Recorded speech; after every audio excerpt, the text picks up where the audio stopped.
Welcome. Thanks so much for joining us tonight for our monthly Truth Talk Live. Fake or fact, what is news? I'm Jennifer Napier Pierce. I'm the editor of the Salt Lake Tribune. We're thrilled to be here at the City Library in the downtown Salt Lake City with a live audience, and also a special welcome to our radio audience listening live on KCPW and our streaming audience at sltrib.com. When we talk about fake news, what we're really describing is deliberately false stories circulated solely for the purpose of financial or political gain. These stories can be disorienting and confusing for readers, but what does the phenomenon do? Does it shake the foundations of democracy, as some fear? Tonight we're going to talk about the implications that fake news has on society with some very distinguished guests. And joining me to my extreme left, ideologically and geographically, Matthew LaPlante. Matthew LaPlante.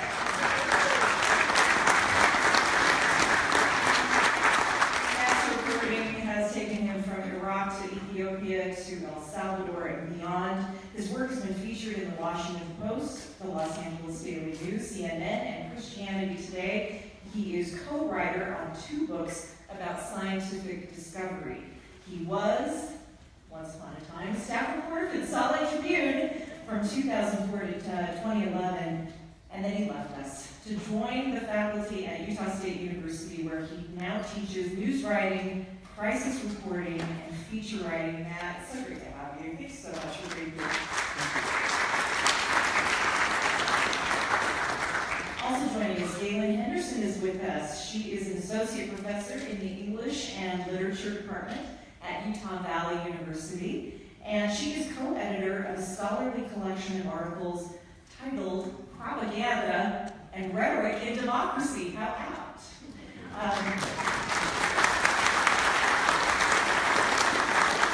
The book was published in October by Southern Illinois University Press, and she teaches courses in rhetorical theory, propaganda, and writing. Galen, thank you so much for making the drive. Happy to be here.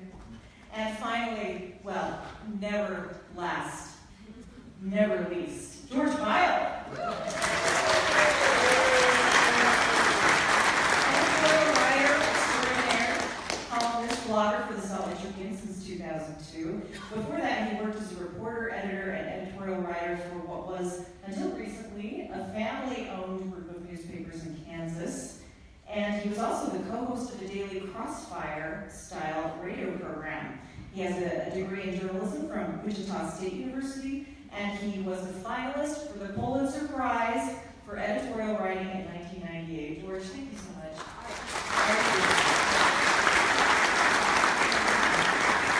Okay, before we begin with our panelists, I really want to get a sense of where you, the audience, is when it comes to fake news. So we're going to do a quick survey. First question, have you ever been fooled by a fake news story? So to join in this live survey, send me a text. The number is 22333.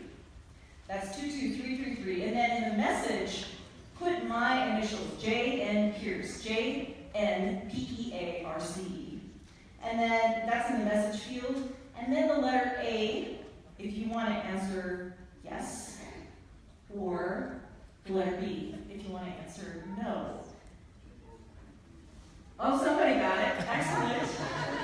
For our radio audience, there is a visual showing the percentages. Have you ever been fooled by a fake news story? And the percentages right now are at 75% yes, 82%, 18% no. We'll keep the poll open for just another couple seconds. Based on these answers, it does appear that the vast majority of you have been fooled by a fake news story. We'll go to the next question. Right now we're at 86% yes.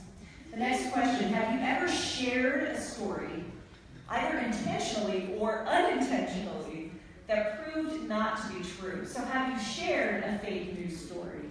Again, in the message field, A for yes, B for no. And on this one, it appears that you're not sharing as many fake news stories as you're believing. I'm not sure what that says about you.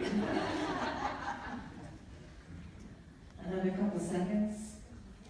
Looks like we're settling right around 54% for no, never having shared a fake news story. 40-something% yes. Okay, a few quick questions. A little game that we're going to call Fake or Fact. So, I'm going to show you a few stories. This is a story about a teenager who wrestled an alligator to impress a girl. So, fake or fact? If you think it's fake, A. If you think it's fact, B.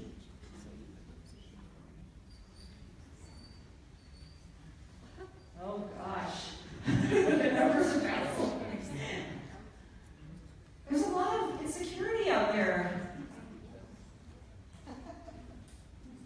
I'm going to say that the vast majority of you are saying that this was fact. We're up in the 60%.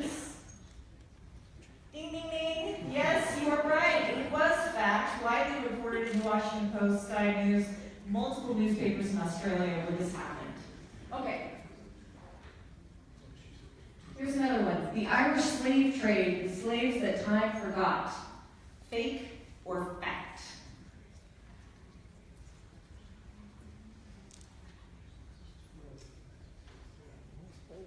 Okay, here come the tallies.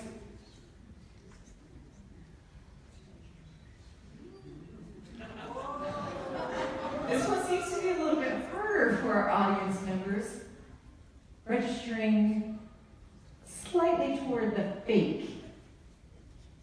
Just barely. 54% fake and 47% fact. Fake. Fake. Showed up on a site called Newport Buzz. It was discredited by Snopes and others. Okay, that's just getting you warmed up. Okay, how about this one? A story about Whoopi Goldberg criticizing the wife of a Navy SEAL who was honored during President Trump's address to a joint session of Congress. Fake or fact?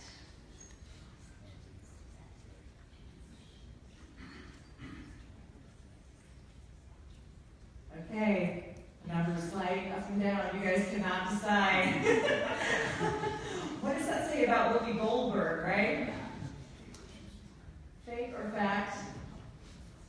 Did she criticize the Navy SEAL widow? Okay, looks like it's settled. 63% say fake, 37% say fact. You got it. Fake. So in fact, this was published on a site called Underground News Report. Is that a giveaway or what? And Whoopi Goldberg actually has threatened to sue the author. So, one final. Okay, so this is the headline. A Texas woman voted like a U.S. citizen, only she wasn't. Fake or fact? Non-citizen voting.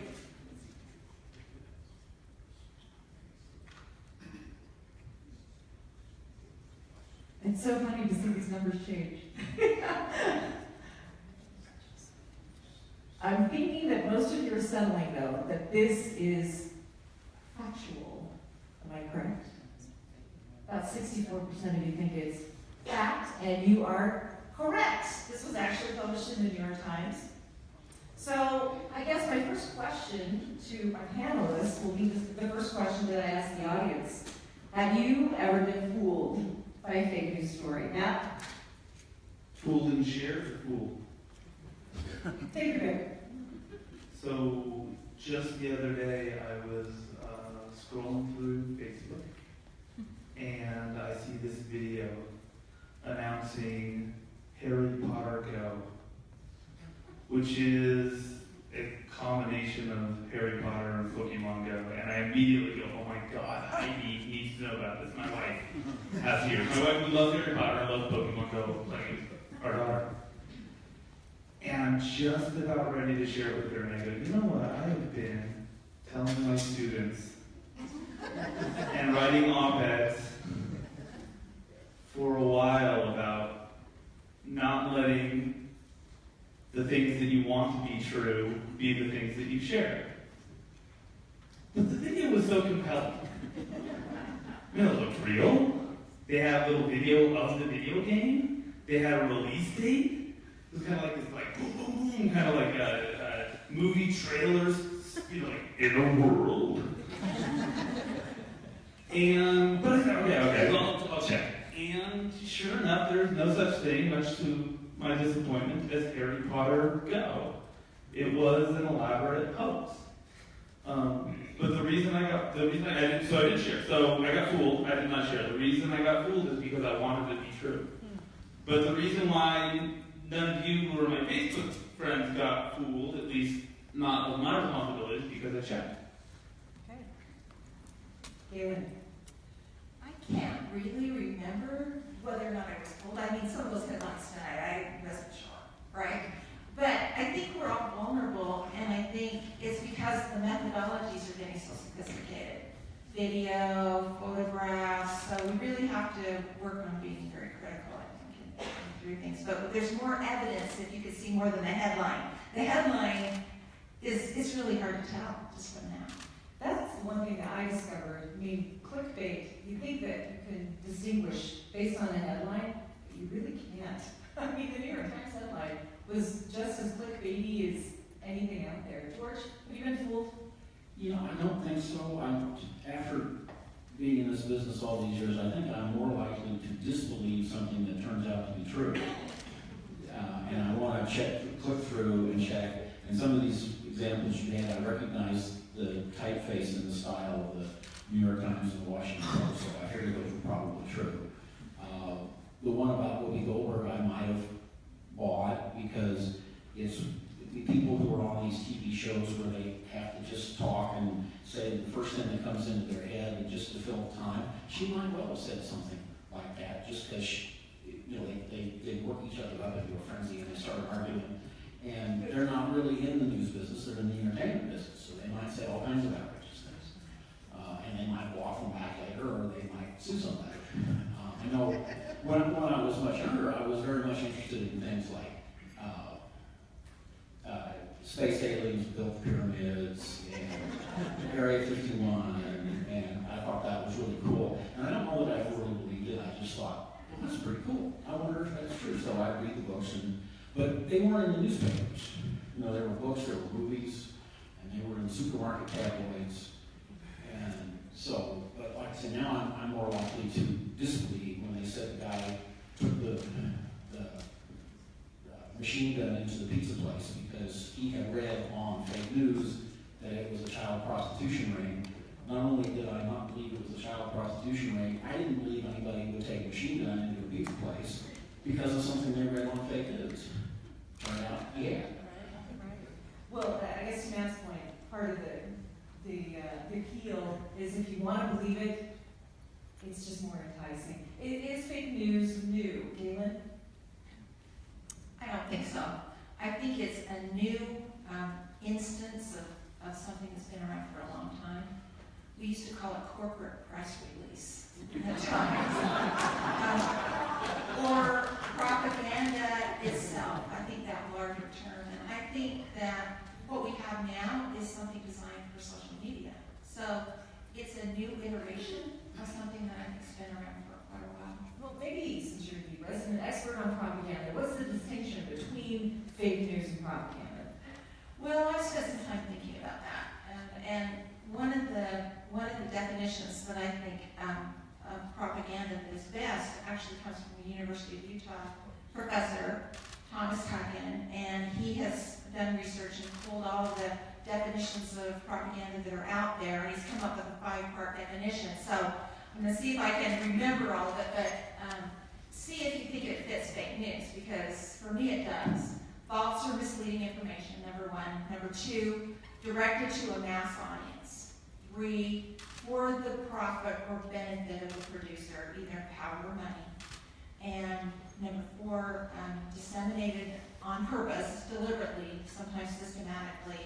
And 5, does not invite any kind of critical dialogue or response, doesn't indicate that there might be a dissenting opinion. So that's his definition of propaganda, which I really like. And I think fake news news does fit into that, but it has other more specific characteristics, right? It's written as a news story, and it's posted on social media, and it has the clickbait aspect of trying to get people to share it, so it's more specific. What are your thoughts on the social media aspect, that's contributing to the rise of fake news? I think it just makes it, like everything else in our world right now, everything's sped up. So the fake news is not new. I mean, the fake news is as old as news. We've been lying about things in print for a very, very long time. We'll be lying about things with digital ones and zeros for as long as we have digital ones and zeros. The difference today is that we are all far more complicit as a society than we ever have been before. Because we now have the power to be personal publishers, and we all have our own audiences and own eyeballs that follow us around on social media. We have become part of the problem, part of the amplification of fake news. So before it was relegated to those who had a printing press, but now all of us can propagate this fake news? Right. I mean, like, so the old saying is, don't pick a fight with somebody who buys it by the barrel, right? But now we all buy it by the barrel, right? Figuratively speaking. And that's the problem. It's also an opportunity because we also can address each other and we can let each other know. We have that publishing power now. If I wanted to tell the Washington Post back in the days of Watergate that I thought that Woodward and Bernstein were full of baloney, I had to sit down at a typewriter, pound out a letter, put it in the mail, and like a week later it would get to Washington, and then it might maybe possibly wind up on somebody's desk. So my ability to be part of that conversation was very, very small. And my position of power relative to the Washington Post was very, very small. Now, if I want to call the Washington Post on things, which I do on a regular basis, I can. I can tweet about it, I can Facebook about it, and if I'm really mad, I can get a bunch of my friends to do the same thing. There's some people in the audience right now. Their son just today posted on Facebook that he's really mad at the people who made his washer and dryer. Because the dryer broke. It's out of warranty, but it broke, and he found online that there's a bunch of other people complaining about the same problem.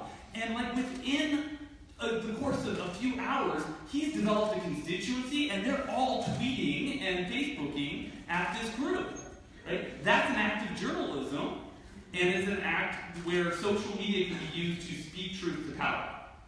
And so that's the other thing that we have today too. So yeah, social media is the worst thing in the world. It's also the best thing in the world when it comes to fake news. So when we talk about the social media aspect, it's not just the reaches farther and wider, but there's immediacy to it, right, George? Yeah, I mean, I was just before we started, I was going to send out a tweet on here, and you should listen, you should watch, you should come by. And my Twitter app didn't open for 7 seconds. I'm like, come on. That has to go to a satellite and then come back down. Yeah, and I'm trying to think of a fake news explanation as to why it had been censored by the Illuminati or something before it could go out. And so, like Carrie Fisher said, I'm the generation who stands by the microwave and says, hurry up! And so, yeah, the speed is a large part of it. And also, I think people have found out that a lot of the fake news that is shared, people who share it haven't even read it. They just read the headline. And they say, oh, that's interesting, and they share it. And the idea that they have taken any responsibility at all for telling their friends something that's true, I mean, that doesn't even enter into it. Nobody can claim that people who share it really aren't taking a chance to say, well, this is true, you should know about it. It's just kind of, this is neat. This is fun, this is interesting, why don't you read it? And a lot of times, people on the comments on the Tribune website, somebody will comment on a story or an editorial, and then the next comment down is, you obviously didn't read the story. And they didn't, you can tell that, or they didn't read the whole story. Because they will say, well, why didn't you say this, or how about that? And you left that out. And it wasn't in the story, but they just read the headline, maybe the first couple lines, they bring their own idea to it, they just assume that, evil people aren't going to agree with me and I'm going to call them out before they've even read the story to know they disagree. What part of fake news, though, is just humor? I mean, you said that it needs to be for financial or political gain.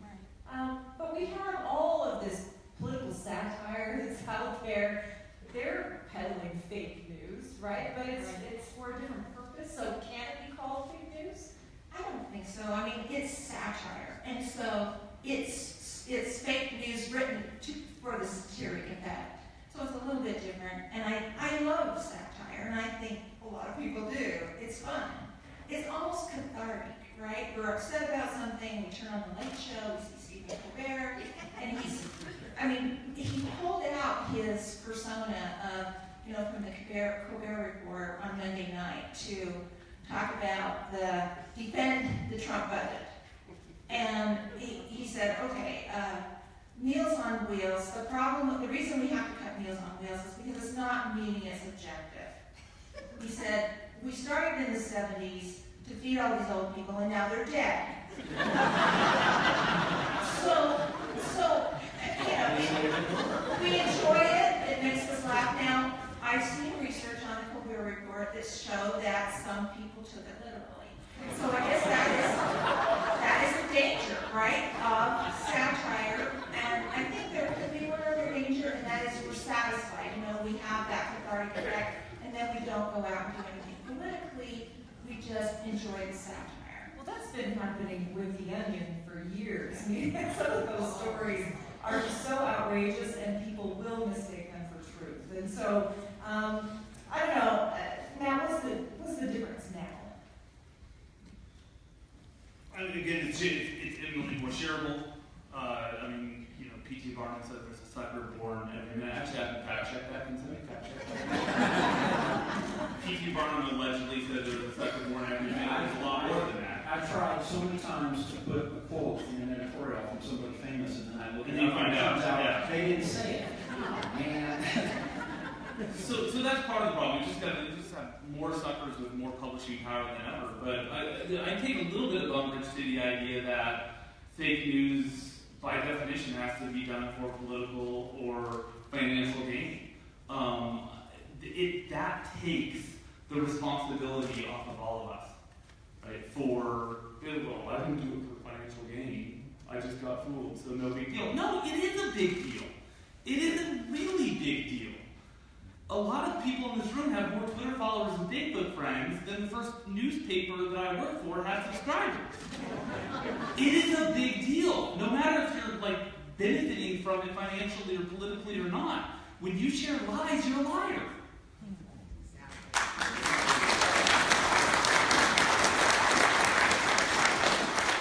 Can I add something, please? But some people are making a lot of money. And so there was an NPR expose of Justin Kohler, who was a fake news purveyor, and they tracked him down and it took a lot of work. And the story they were tracking was FBI agent found dead that was supposedly looking into Clinton emails, right? So completely false story. But they did a lot of tracking, and they went to this man's front door. And he didn't want to talk to him, and then later he agreed to an interview. He owns a company called Disinfo Media, very appropriate name, right? Disinformation Media. And he admitted that during the election campaign, that he hires 20 to 25 writers, that his personal income from this was $10,000 to $30,000 a month. And so one of my questions is, aren't young people who have student debt and have health care issues, going to be seduced by this opportunity, like the Breaking Bad syndrome, right? I need young people. I want to get into this thing. We're in the wrong business. Let's turn to politics then. I mean, what effect do you think fake news had on election 2016? George? Well, probably the big thing that broke right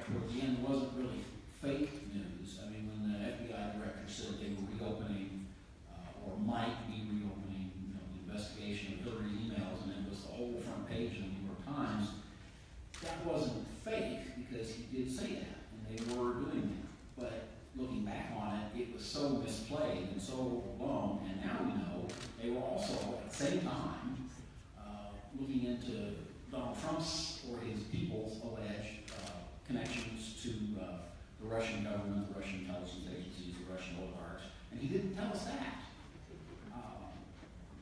Is an active omission, fake news.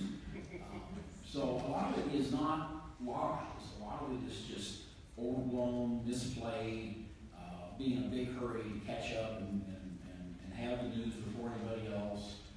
And you know, most mistakes that you've seen in newspapers for 100 years have been somebody who got too much of a hurry and wanted to beat somebody else in punch, and later came to regret it. Political effects. I like fake news on the election. I know it seems so long ago now, it's November. This isn't the first election that's been swung by bad news or untrue news. It won't be the last. So while I acknowledge that it could certainly play a role, when we throw our hands in the air and go, oh, holy moly, this is like ruined democracy. This isn't it. It's not. And so much of it is, I mean, people who were already inclined to believe bad things about Clinton and good things about Trump still were at the end of the election. They would read the things that reinforced their prejudices. But I don't think probably there were very many people who in September were for Clinton and went for Trump because of fake news, or vice versa. They were more likely to read fake news and real news that fit their prejudices, that we call it confirmation bias, and said, well, see, I told you. And So why are we all worried about this then? I mean, this is a really good point, though. The more likely you are to believe fake news, the more likely you were already to have had a bias in favor of the person you were going to vote for anyway. Well, maybe we're worried about it because people have been ingesting or reading this fake news for years and years and years, and that's where their biases come from. And so these kinds of journalism that really aren't very thoughtful and only give one side of the story, maybe talk radio would be one example that I might think about. I mean, I don't know if it fits exactly our definition of fake news, but people are being influenced. And so I'm concerned about it. I don't think it's just, well, don't worry about it. I think it's a big deal. Don't you think that they are more influenced by the bubbles that they already exist in? I mean, I know that we got a little bit of a chicken and egg thing going on here. Yeah, the silo effect. Right. I mean, people are constantly, surround themselves, and we have a better ability today to do that than we have in a very long time. Surround ourselves with opinions that just sound like our own opinions. It almost doesn't even matter what's real or what's fake at that point, because everything's just self-confirming, isn't it? Well, if we're just in this, I know people that say, well, I really don't know what's true anymore. So I'm just going to withdraw. I'm just going to withdraw from even looking at the news. I'm just going to pay attention to my family, things I can control.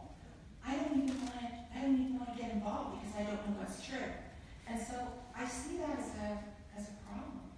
And so I see that as a cop-out. I want to fight it. I want to fight it if we can. So, as an educator, I sort of feel that's my responsibility. George? well, to some degree, the audience, the consumer, is going to have to take some responsibility for what they read. And if you don't want to have some agency come in or have Mark Zuckerberg come in and say, you're banned. I don't think we want anybody to do that. We don't trust anybody enough to give them that power. The whole idea of free speech and free press is meaningless if the consumer isn't aware and doesn't do their job. I mean, the people who wrote the First Amendment never in their life saw an unbiased newspaper. You just as well explain curved space to them. They weren't going to get it. And yet they wrote the First Amendment to protect the press and speech. And the idea of a newspaper that seeks to tell the truth as best they can, that seeks to be unbiased, at least in its news columns, that's a short-lived phenomenon, maybe since World War II.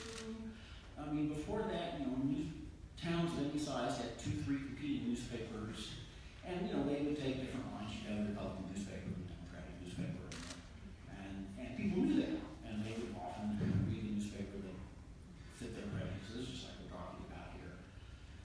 as the business model changed, as we went to more and more cities that had only one newspaper and the Associated Press, and they took on more of the role of being, we're really going to check this out, or at least we're going to be fair. We'll quote this side, we'll quote that side, we'll call it good. So people got to the point where they said, well, if it's in the paper, it's probably true.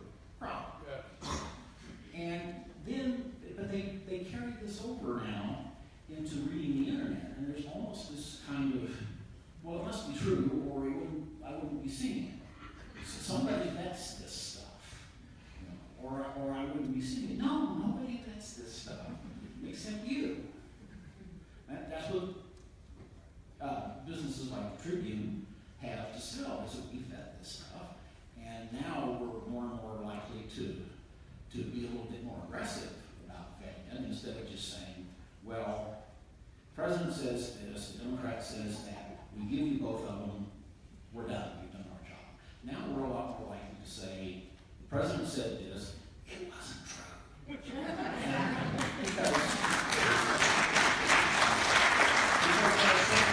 are so many sources out there that might lead you to believe it is true. So instead of leaving it out there for you to figure it out, or letting the other political party call on, and we report that, and we call it good, we're going to have to do more calling people out, and our audiences are going to have to be at least as intelligent about consuming news as they are about choosing a car and buying a computer and things like that, be an intelligent consumer. Even in the months since the election, though, the term fake news has changed its definition. And now people use it as a way to distinguish between what they like and what they don't like. That's not true. You're fake news. Yeah, I know. Right. Well, President Trump tweeted in February, fake news media, the failing New York Times, ABC, NBC, CBS, CNN, these are not my enemy, these are the enemy of the American people, right? And so then John McCain, shortly after that, said, no, we need the press. It's vital to our democracy. We have to have the press, and sometimes it needs to be adversarial. But I think these charges of that's fake news. And so when I asked my neighbors about this, that's kind of the answer that I got, is what you're referring to.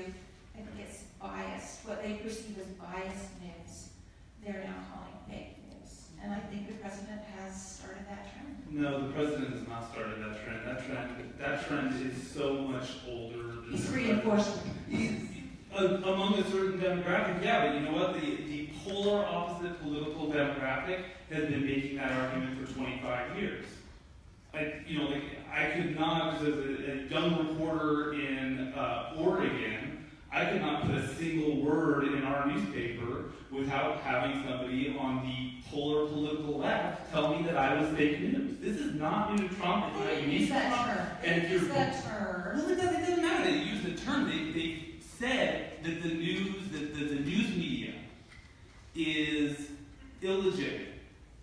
Right? So whether you call it fake news or you say, like the corporate media empire, or you're sold, or you're just like, however you do it, it's been being done long before Donald Trump. You know, Donald Trump's really good at is putting a name on things, right? That is, like, say what you will about Donald Trump, he's really good at that, right? So, yeah, sure, like, he's essentially, like, created a new definition for the word fake news, but the undercutting of mainstream, so to speak, news media didn't start with Donald Trump, it won't end with Donald Trump, and it's not a problem of the right, it's a problem of the left and the right. I agree.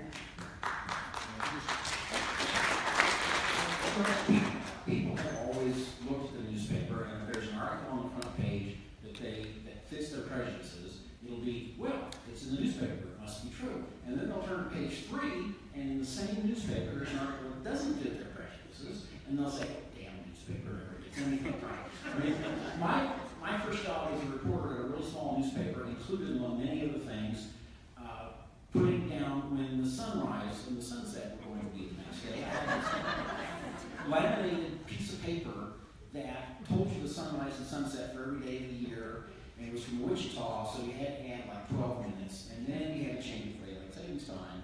And God forbid you get that wrong, because then everybody looks at that and says, "Oh, you got the sunrise wrong. What else is wrong?" Especially if you're predisposed not to do it. It doesn't fit the prejudices. In western Kansas, duck season begins at sunrise. So if you get that wrong, you're in trouble. So what's a poor reporter supposed to do? Journalists out there, we're human, so we're going to make a mistake. But anytime there's an error, fake news, right? Keep doing what journalists have done as a principle, an ethical principle of our occupation for a very long time now, which nobody else does. Like, name me another profession that when it screws up, publishes its mistakes. Let everybody know. Doctors don't do it, lawyers don't do it, teachers don't do it, police officers don't do it, right? Journalists, if they are acting ethically, when they make a mistake, they publish the mistake. We've gotten away from that largely because we make our mistakes online. They're really easy. They're a lot easier to fix online than they are in print. You can do it a lot faster. We should double down on that as journalists, because that's what distinguishes. If you're looking for an easy way to figure it out, right? Is this news organization real? Is this news organization fake?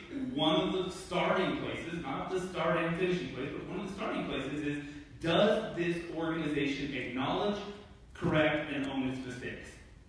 I would argue too that I think journalism, especially at the higher levels, are much more likely to just show somebody the door. I mean, you can name people that have worked for the New York Times and have worked for the Washington Post. The editors found out what they were saying was plagiarized or false. They were out.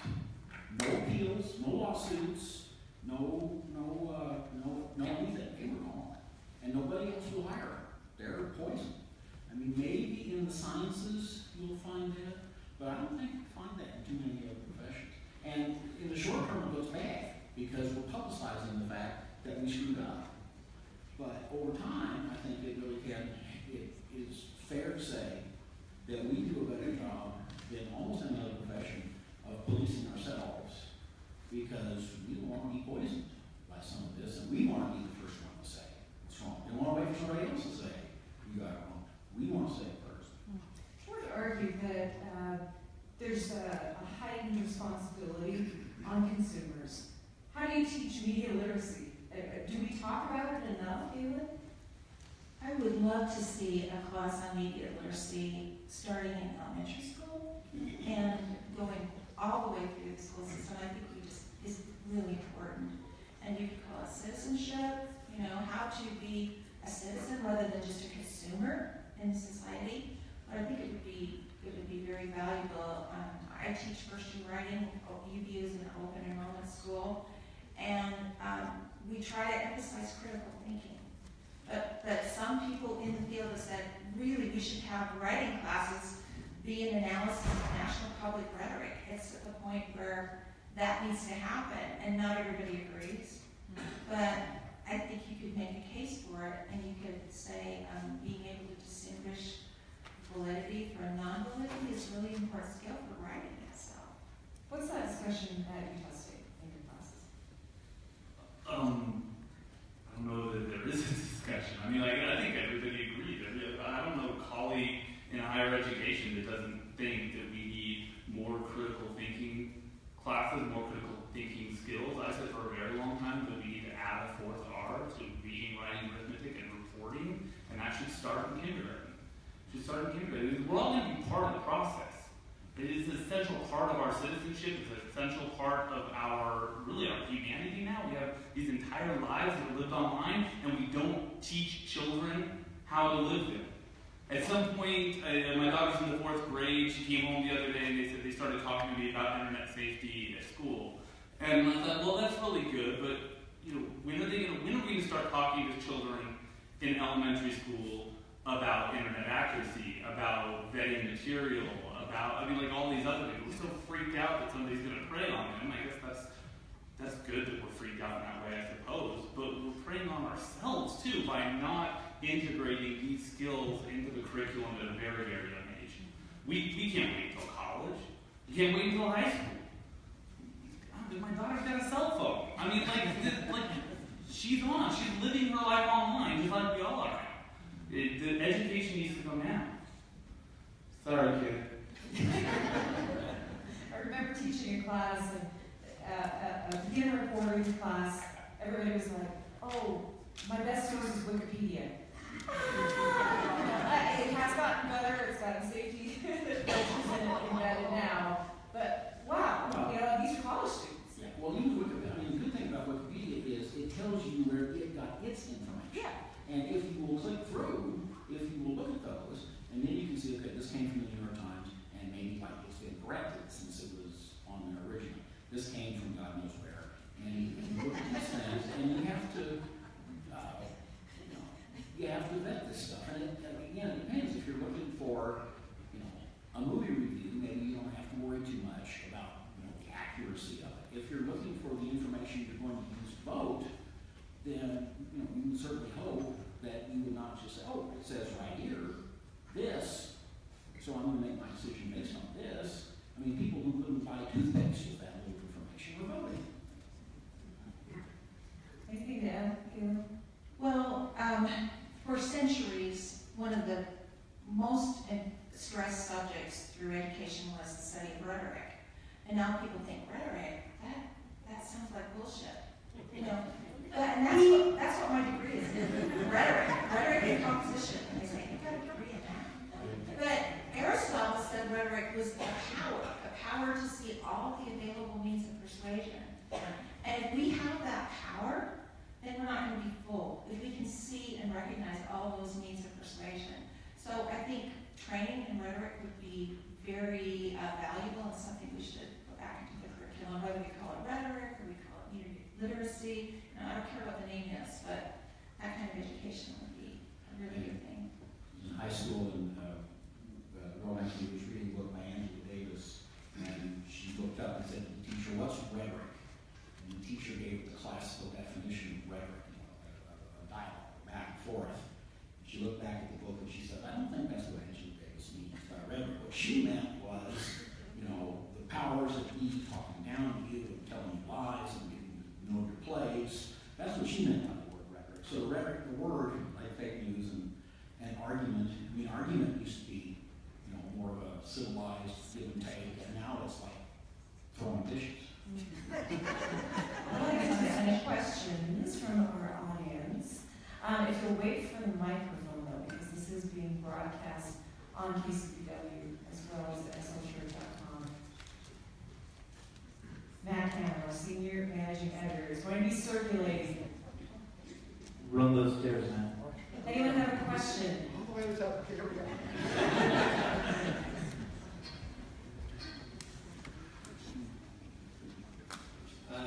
sorry, is it Mr. Plant, Dr. LaPlante? Hi. Yes, hi, Professor, thank you. Matthew's fine. I'm wondering, I enjoyed your response a few minutes ago. You're quite excited about, Donald Trump didn't start this, he was the first to do this or that or that. Would you agree, however, that he's the first to bring it to the White House in such a strong manner, and that he and his close supporters are the first to bring it to such a popular national level? President Trump lives in a different media era than his predecessors, even his immediate predecessor. He is definitely a different character than we have had in the White House in a very long time. I do not believe that his relationship with the truth is the relationship that we have come to expect of our leaders. That said, my expectation from our political leaders of the truth is way down low anyway, so it's not like the bar was set that high to begin with.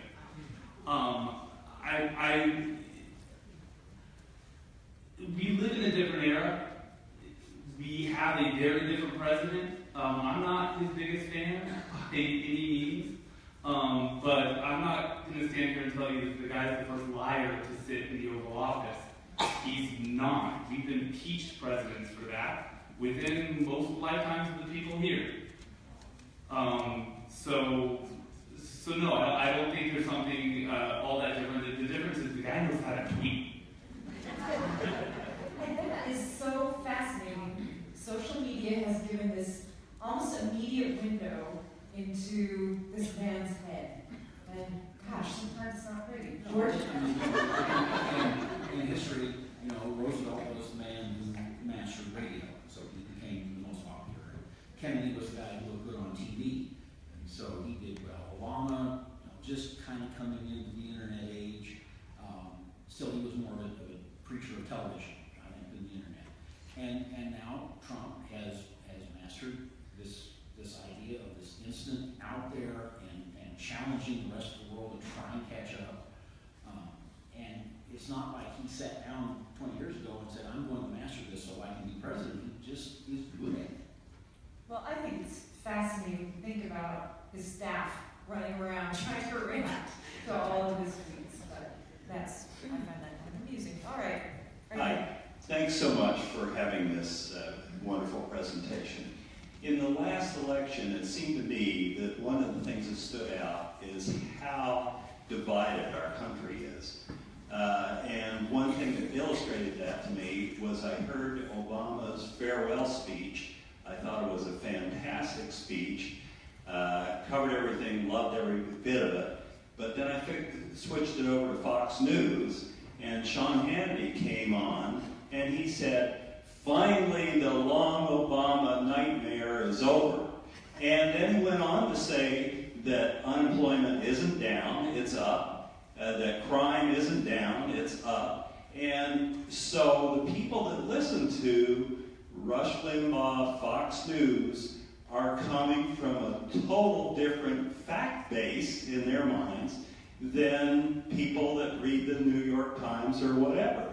And my theory, and I believe that in history will show this, is that the combination of factors are Rush Limbaugh, Fox News, putting their information out there that people listen to and believe without checking anything. And then on top of that, you've got the Koch brothers money who funds all these things. They funded the Tea Party. There's a fantastic book, Dark Money, by Jane Mayer, about the power of that money. It's not just the money, but the organization behind it. And to me, it's those two things that have created the base of support for Donald Trump and the Republicans in Hold on general. out there. Do you have a question? That is it. All right. I read something the other day, and there was a scientific survey with all these equations and signals and things I didn't understand. But basically, it didn't talk about fake news. It didn't talk about believing fake news. It talked about political polarization. And they said that political polarization is very strong among people who don't tweet and don't Facebook. And they're mostly because they're just of a generation where they didn't develop that habit. And it didn't say the words Fox News, and it didn't say the words Rush Limbaugh. But you could kind of look at this and say that why are they polarized? It's not from Facebook, because we don't have Facebook. It's from the more traditional media of radio and television that, you know, that is completely passive on the part of the people who are watching it. They're not retweeting, they're not sharing. They're just listening and watching and having this build up over time, and then they do surveys later on, and they find out, you know, they ask people, you know, what happened in Iraq, what happened in Afghanistan, what happened here, what happened there, and people who watch Fox News get it wrong. There are more wrong than people who don't watch news at all. And this has been documented. And it's not Facebook and Twitter, it's the more traditional media. Yeah, this was the point you were arguing earlier, Galen. Well, I was thinking of saying a little bit of something else. This idea of confirmation bias, I mean, what really is it psychologically? And a French psychologist who was studying propaganda called it crystallization. He said if we have a prejudice already, and then we hear propaganda, that will become hardened.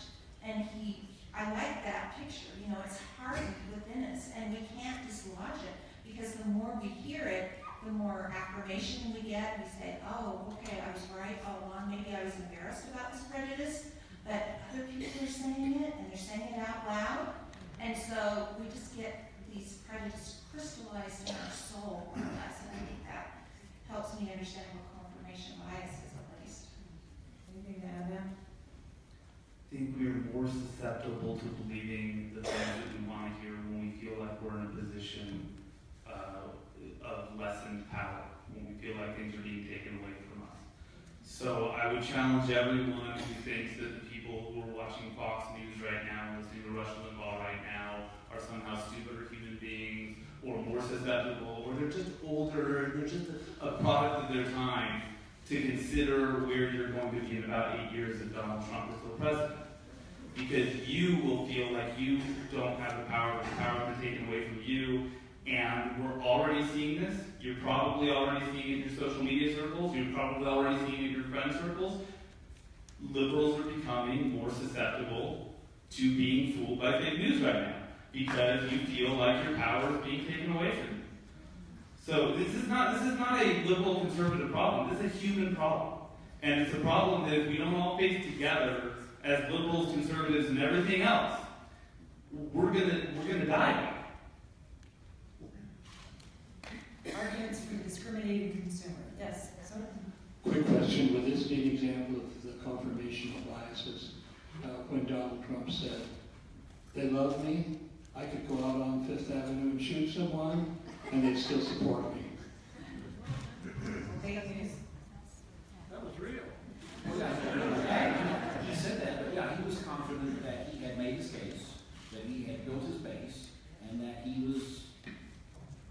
there was nothing he could do to erase that. He could make the argument based on what we've seen, and some who do that. Right at top. So it seems like there's a little differentiation between fake news being stuff we don't agree with, or that is critical of us or our president, let's say, and fake news that's demonstrably false. Fiction. So in our system, we abhor government censorship, but it seems like in this internet age, we have to learn how to self-censor. And I wonder if you were teaching an elementary school class like you want to, or you're teaching some of us who are technological dinosaurs and are grudgingly coming into the technological age and didn't grow up in it. How do you self-censor to distill out the demonstrably false stuff and not just stuff we don't agree with? Thoughts? Part of it is practicing, I think, virtues, what I call rhetorical virtues, of civility, of trying to find common ground, of listening, of patience, of persistence. If we're angry, mixing that up with some logic. I think that if we can develop those skills and practice them and see examples of it, that it would go a long ways. No? Slow down. You don't need to reply immediately. You don't need to share immediately. This is something that, this is actually a gift that the traditional media gave to the social media, the scoop, right? You want to be the first person to tell everybody everything, right? You're not going to be. You won't. You're not going to be the first person. So slow down. This is a lesson that the traditional media needs to learn also. Slow down, take your time, cool your head, and especially if you find yourself saying, that totally confirms the way I feel about the world, that's the moment. That is your better angels telling you, take a chill pill. Give it a moment, do some searching, check with some other people, come back to it. Because you're not going to be the first to share it anyway. The scoop is dead. And it's been said by Colin Powell and other people, probably goes back to the same shooter or something. The first reports from the battlefield are always wrong. Generals learn that if they want to be generals. So news consumers, I think, should keep that in mind too. Okay, time for one or two quick questions. Yeah, Hi, I'm a journalism student, future of media, because there's a big split happening right now between the Rachel Maddows and Sean Hannitys of the world, who have an explicit bent, and the AP style where you try your best to not have a bias, but everyone already has a bias. So what do you think is the best way? Should you try your best to not have one and have one anyway, or just be honest about what your bias is? Good question. You're a brave soul to enter this room. Matt. And you're a smart soul to enter this realm. This is an exciting time for media. It's an exciting time to be a journalist. Here's your way. Your way is the way. As long as your way is honest and transparent. I'm a big believer in transparency. If you got a bias and you can't get rid of it, just let people know. And they can judge you based on your biases. And if you think that you operate better, like as a clean slate, then operate as a clean slate. But make sure people know that too. Like, I don't have any problem with Sean Hannity. We all know who Sean Hannity is. I don't have any problem with Rachel Maddow. The other day she was really boring for like 37 minutes before. But I don't have any problem with those people existing. Rush Limbaugh, God bless him. Super. Everybody knows who Rush Limbaugh is. At least Rush Limbaugh is transparent. We know who he is. We can judge him accordingly. So do the way that's your way. Choose your way and go with that. Because there's an avenue for you in this brave new media world. Just be transparent. Let people know who you are. And just to be clear, Rachel Maddow is not a journalist. She's an entertainer, as is Rush Limbaugh. I would say that they're for ratings. That's my cynical take. Okay, one last question. Yes. Did Columbus really discover America? and does Donald Trump really have big hands? Well, George, you're looking at like fake news and how far back it goes. It was like more than 1,000 years ago that the Norse explorers called Iceland Greenland, Greenland Iceland, to influence where the settlers went. So it's not new. Thoughts? Yeah, Matt. I'm not going to comment on President Trump's hands. What I will say is this. Actually, I'm going to comment on President Trump's hands. Because the other day, and a bunch of y'all shared this, I know, because some of you are my Facebook friends, we all got convinced that President Trump was dissing the German chancellor, right? Like, we all said, oh my gosh, like, he's the worst guy in the world. Never mind that the Associated Press reported that he shook her hand before that meeting and after that meeting, and there are photographs of him shaking her hand before that meeting and after that meeting. Never mind that the camera was moving a mile a minute, and that if you watch the video, I don't know, you guys, maybe you have better ears than I do, but I didn't hear her ask for a handshake, and I didn't even hear the media ask for a handshake. Now, maybe they did. I believe they did, because that was reported too. And maybe President Trump was being a jerk, because you know what? I think he's prone to that. He really is. But you don't know what happened in that room. You don't. You make an assumption, you share that assumption, and you're no better than President Trump is when he tweets something that's not true. Fair enough. Okay, final question for each of you, and maybe you can just keep it real short. Okay, so fake news. This term came out late fall. 6 months later, it has a different meaning. What are we going to be talking about in 6 months? Is fake news going to morph into something else? George? Well, I mean, if these investigations get any deeper into Russian connections and things like that, then one of the things he's going to be doing, because anybody in power will do this, is try and undermine the validity, the public's faith in the people who are investigating, whether it's Congress or the press. So, assuming this doesn't go away, and I doubt it's going to go away, then what we're going to be talking about in 6 months is who is fit to throw the first stone in the second, the third, and the fourth, and who is doing a proper job of investigating both Congress and press, and who is believable as they do this. And he'll cry fake news, and people who disagree with him will cry fake news. But to agree, because of the rapid movement of everything, that's almost over already. I mean, Margaret Sullivan said we shouldn't even use the term fake news anymore because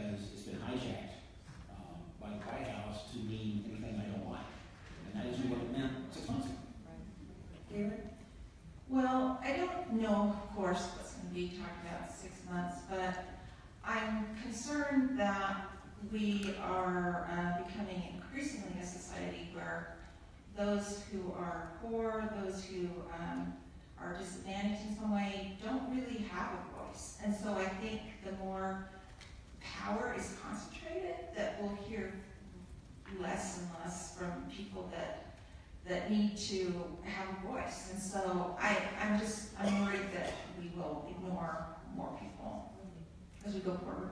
And Matt? I think we're going to be having the same discussion for a really long time because we have teamified the political spectrum. If you're a Yankees fan and you've ever watched a Yankees-Red Sox game with a Red Sox fan, you guys see two totally different ball games. It's the same ball game, but you see two different ball games, right? I'm a soccer fan, so you saw this. The ref is always wrong when the call goes against my team. We can either acknowledge that that's happening and start taking steps toward fixing that problem within ourselves, or we can just decide that our political system is no more important than a baseball game. I think it is, and I think it behooves all of us to recognize that about ourselves and take a stand against allowing that to impact our news judgment and our, what I'll call, sharing judgment. We have the power to put a kibosh on this, but we have to take responsibility and we have to treat it like it's more important than a sports game. Shameless plug, read the Salt Lake Tribune. We try every day to get it right.